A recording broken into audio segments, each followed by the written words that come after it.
Number one is that often we just fail to use people's names. Now, what we're talking about is why people often don't like Aspies. Sometimes it is the little things. It's the very subtle things that other people notice that we overlook. For example, we don't get close to people because we don't know how to get close to people, but there are little tricks, little strategies that can help us to overcome that deficit. And one way to do it is be careful to use people's names, their first name. When you talk to somebody, if their name is Bob or Barb or John or Julie or whatever, they like to hear that. I like to hear my name because that's telling me that you're paying attention to me. Okay, that's a little bit egotistical, but that's okay.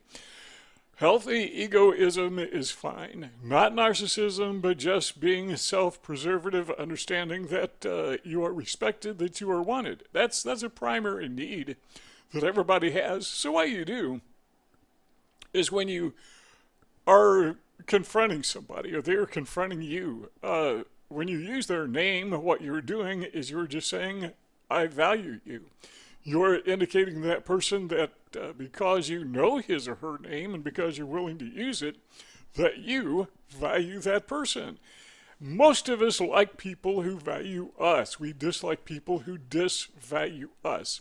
So one of the reasons, again, that people may not like you is because you're missing out on these little things like something as simple as using the other person's first name. Number two is we fail to find shared values or beliefs. Now, people tend to like others who are like themselves.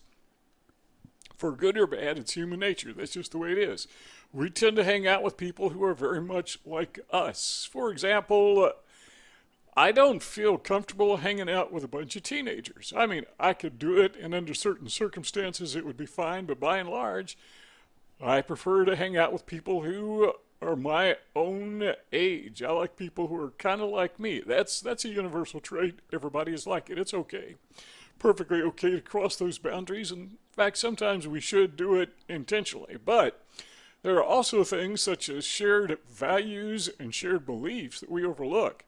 So one of the ways to draw people into your sphere, into your I don't want to call it a bubble, that doesn't sound quite right, but into your circle of friendship, put it that way, is to try to find what it is that they believe and what their values are that you also share. Now, by the way, don't fake it. If you disagree with somebody, I strongly encourage you, don't pretend that you do agree with them. Better just to say nothing at all, in my opinion. But yeah, sometimes people just don't like Aspies because they think we're different, because we're not in their circle. But the way to get into their circle, the way to get them into our circle, is to find those shared values, those shared beliefs. Number three is this: we often don't ask to listen.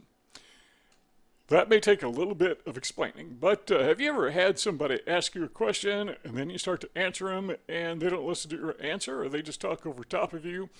Or maybe you begin to answer their question and they ask you rather another question, and then they ask you another question. Well, they're really not interested in what you have to say. They're just asking questions to make noise, I guess. I don't know.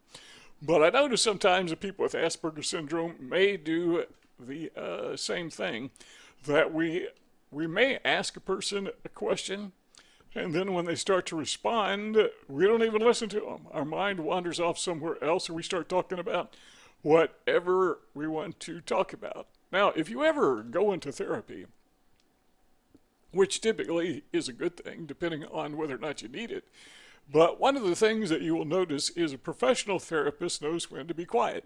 They know when to ask questions, and they know when to, well, just shut up and listen.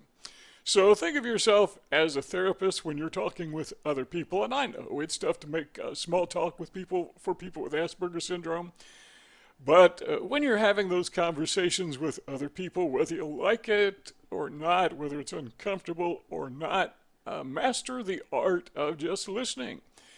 Now, I don't think this is terribly difficult for most people with Asperger syndrome because, quite frankly, we're not conversationalists. If we do anything well, it's most of us is be quiet. I know some people on the spectrum, they go the opposite direction. You just can't shut them up. They're hyperactive. But for most of us, we're almost too quiet. But in this case, that's probably a good thing. So if you ask someone a question, that's a good way to start a conversation. If you ask someone a question, shut up and listen. Just that simple. Is that easy to do? Not always, because somebody starts to answer your question that triggers a thought, and then you start talking. One of the difficulties, one of the challenges of people with Asperger syndrome is we don't understand those cues. Something as simple as just a basic fundamental conversation is outside our sphere of understanding. By and large, difficult to say, but if you go back and think, if you're an Aspie, go back and think of those difficult times you had having conversations, yeah, you find out that's true. In fact, that's probably one of the reasons you were diagnosed as being on the autism spectrum. So, number 3 again, ask people questions to start a conversation, and then, if you want them to like you, be quiet. Listen to what they have to say. I mean, actually listen. Don't just stare out into space. Number 4 is sometimes we overlook, and this is so fundamental, this is so basic, and it is so easy. We overlook complimenting others. So here's what you do. You greet somebody else or see somebody else. Maybe you could say something as simple as, hey, nice hair. If they have nice hair. If they don't have nice hair, think of something else, nice teeth or whatever. But the point is, that's kind of silly, I know, but the point is, find something positive to say about other people.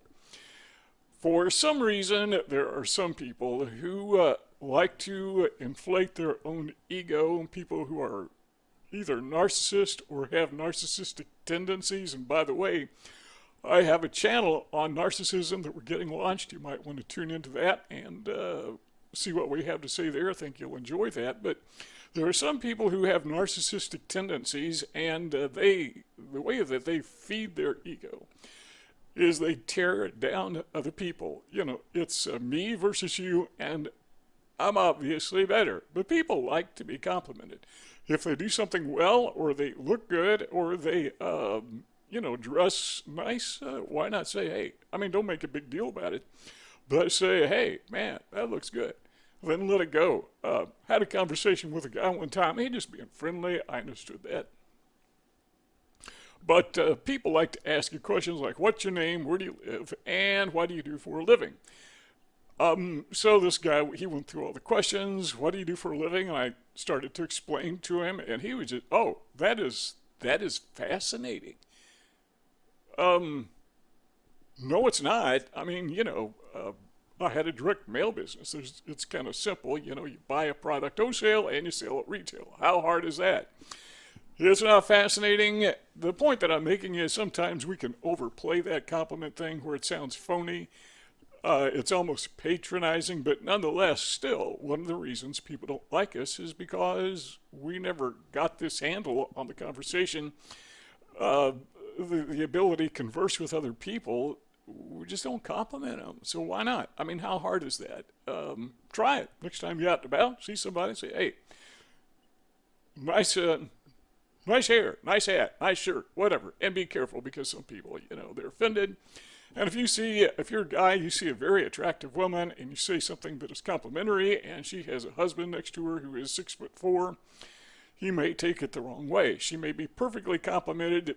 He may not be complimented so much. So, use a little common sense is what I'm saying.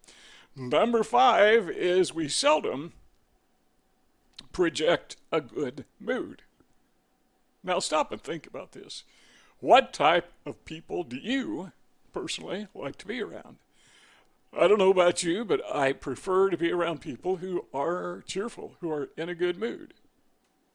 But for some reason, because, some of the difficulties that we have faced in the past, and I don't mean to undervalue those difficulties because they have been severe challenges sometimes. But because of that, we find ourselves in almost a perpetual, perennial state of depression. We're just, kind of mad at the world, or at the very best, we are withdrawn. We just totally push everybody away from us. We're kind of mad. We're in a bad mood all the time. We don't trust people. They have hurt us. Well, guess what? People don't like to be around you when you're in a bad mood. And I know I've been around people who are in a bad mood, and they like being in a bad mood because that's the way they control other people. So when you don't project, just you don't have to be extremely positive and be silly about it, but just, lighten up a little bit. People like to be around people who, in a good mood. So why not do that? I mean, how hard is that? Well, for an Aspie, believe it or not, at least for me, it just doesn't come natural. I actually have to work at being in a good mood. And what I do sometimes is I think back when I talked to somebody last, or when I encountered somebody, maybe friend, family member, whatever, and I think, did I put that person in a good mood based upon the way that I presented? The words that I said, my facial expressions, just my general mood. Did I communicate to that person a good mood? Now, yesterday we did a conversation where we talked about one of the ways that you can see yourself, you can see the reflection of your personality, is the effect that you have on other people.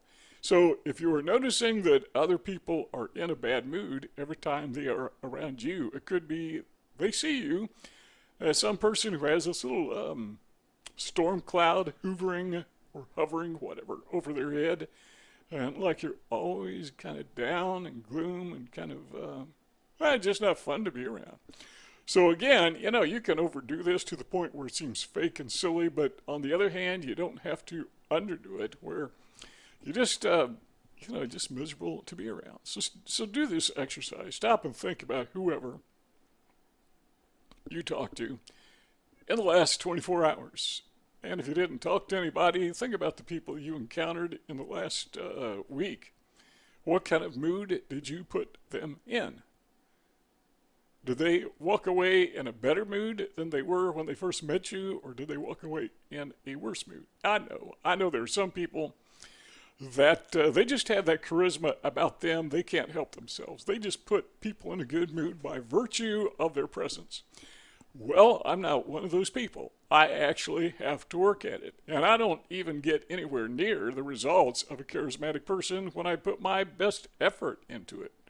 But that's no excuse. I can still stop being, okay, let's put it this way. I can stop being so selfish by refusing to try to brighten up somebody else's day. And the fact that other people don't always do it doesn't give me any excuse. We should all stop trying to reflect, or I say trying to reflect, even inadvertently reflect, the negative vibes that we get from other people, and hey, let's take charge. Let's don't let someone else dictate to us what kind of mood we're in, what kind of day we're going to have. Let's make that decision on our own. And if we don't, we're going to find, that's one of the reasons people don't like us. Number 6 is we make this very serious taboo. I had to make up a term for this because I didn't know what to call it. But you know what one-upmanship is? Where somebody says something and the other person says something a little bit better. So the guy may say that I got $100, and the other guy says, well, I got $101. The guy may say, I've got an IQ of 100, and the other guy says, well, I got an IQ of 100.1.